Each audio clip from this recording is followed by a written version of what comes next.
What up, what up? What up, what up? Oh, you can see Logan's suitcase. Hi from the hotel. Getting to you a little bit earlier tonight because I wanted to get on here and do this before I go work out.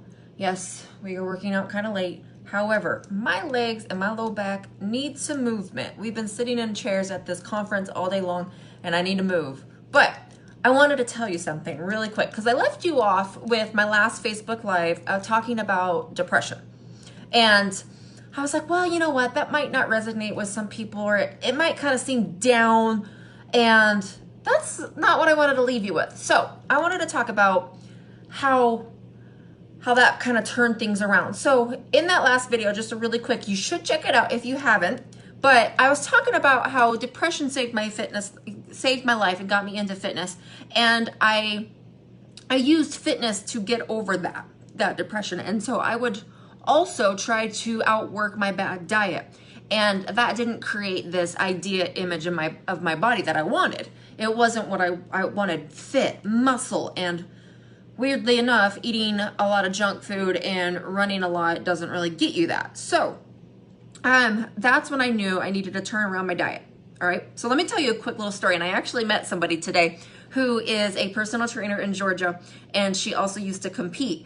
And we really connected off of this story of mine and how you feel after competition. So back in my competition days, I went from running, eating crap, to, oh, fitness? Sure. And competition? Sure. Let's turn that around. And I completely did a 360 on my food, made my food choices a lot better, didn't do as much cardio, and started lifting more, and really started to see the body composition change to the point where I went on a national stage and I was winning trophies and it was fun. Until it was not fun anymore. And so this is where kind of drawing the line. I stepped on stage at 9%. 9%, the lowest I've ever been. 6-pack, I was on top of the world. I had arms and I was ripped. And like, you couldn't knock me down until I got on stage and I'm doing my little strut across the stage. And the judges, it's like I was invisible. Like, they didn't even look at me. And I'm laughing now, but honestly, like, my heart was just so crushed at that moment. And I, at that very moment, was like, well, crap. If 9% isn't good enough then for even judges, then what would be? Like, what am I going to have to do to become qualified enough to earn someone's attention, or to earn this, like, I've made it status, right? Tell me if anyone's ever gone through anything. Like, have you ever tried a diet, and it's just hard day in and day out, and you're just fighting, and then get to the end and you get these results, and I say results in quotation marks because they're the results that you thought you wanted, but when they came, you're like, all right, because I thought I wanted to be ripped, single-digit percentage, but it got there, and I was like, well, okay, that's not what I thought. Like, it wasn't any happier than 11%, 12%, 13. And that's what I was thinking, right? It was going to lead me to that. And so that's when I looked at where is the line where the work to get to there is worth it for what I'm getting. And what I had to do to get to 9% and what I got out of it did not weigh. I was like, hell no, right? So then that's what I also call the bulldozer effect. If any one of you have listened to any of my videos before, I often say the bulldozer effect. And what that is women do this so often. And the second I describe it, you're gonna be like, guilty. This is where you want to start your fitness, get on track again, right?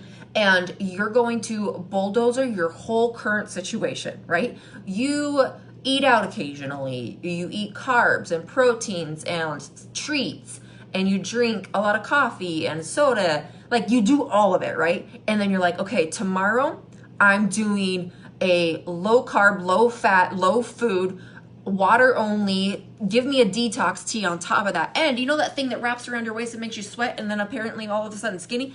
Throw that in there too, because I'm gonna do it all. You absolutely throw everything out And you're like, nope, let's just start with nothing. That's got to be better than what I'm currently doing. And you just bulldozer it all. And that is why so many women fell. So many women fell because they bulldozer everything.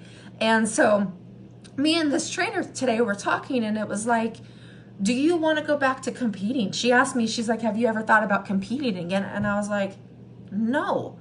I do look at the bodies of competitors and I'm like, that's kind of nice. But then I instantly remember what it took to get there. So ladies, I want you to think about this, okay? Everything that you are currently doing at this moment is not completely wrong. Not all of it, all right? I want you to pick one aspect of your life that you can change, and you can change it consistently. Not like tomorrow change a different thing and the next day change a different thing, but pick one thing that you can stick with. And it is the most obnoxious thing to hear, but consistency is key. The reason why it's obnoxious is because you're waiting for me to go, there's this special thing, and if you do this one special thing, you're gonna be fixed. Like, you guys are looking for a fix and not a solution. And the funny thing is it doesn't take a lot, okay? You change a little thing today and you keep that consistent. Consistent, like we're talking 80%, okay? 80% don't eat candy, but I will occasionally, okay? And I can maintain, I fluctuate only 5 pounds throughout the year, including the holidays, okay? So this is what I'm trying to get you towards. And so pick that one thing and be consistent with it. Once you nail it, then you can throw on another thing. And over time, as you keep adding all of these on, it's gonna be years later and you're gonna be like, wow, I look really good. And you're gonna look at that line and go, what I had to do to get here, it's not gonna feel like a lot, because you built up to it in such little increments that you're like, I feel like this is just how I'm living life. And it's not gonna feel like you completely bulldozed your life to get to that moment.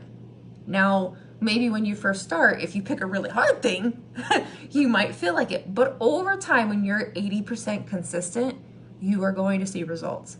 All right? So do me a favor. Promise me, hold up your 3 fingers. This is Scout's honor, but let's just pretend it's Allie's honor, okay? Is I will not bulldozer my diet and my daily routine, okay? Pick one thing. And hey, so to hold you accountable, comment down below. What are you going to dedicate yourself to? Pick one thing. I don't care. It's not rocket science, guys. You don't have to say you're going to take a detox tea every day. No, don't do stupid things like that. Think what your mama and your grandma always told you that you need to do, right? Drink more water, eat your vegetables, stand up, move more, okay? Sit up tall, things like that. So comment down below, what are you going to consistently work on? That one thing for this week. And then next week, if you fall off, don't like, oh, I'll do it tomorrow, or it might as well give up. Okay, that's another thing is, well, I messed up, I might as well just give up. No, the sooner you get back on the horse, the sooner you are gonna get closer. And all of these little things are gonna add up to your goal, all right? These are things that I teach in my 6-week challenge, okay? So we're currently doing the 6-week challenge here in January. I know that it's gonna come back up probably April, because we'll get one for the spring, summer, fall, winter. So you got to keep your eye on that. And if you have any friends that are dying for progress, and like, I want to cut through all of the crap for you ladies, okay? I'm not going to put you on a competition diet. I will not make you do anything I don't do, okay? So share this with any female who's really struggling, who has tried any fad diet out there with all of those fancy names, and they're looking for solutions. What can they do to make the biggest impact? And then not just the biggest impact, but consistently carry that on.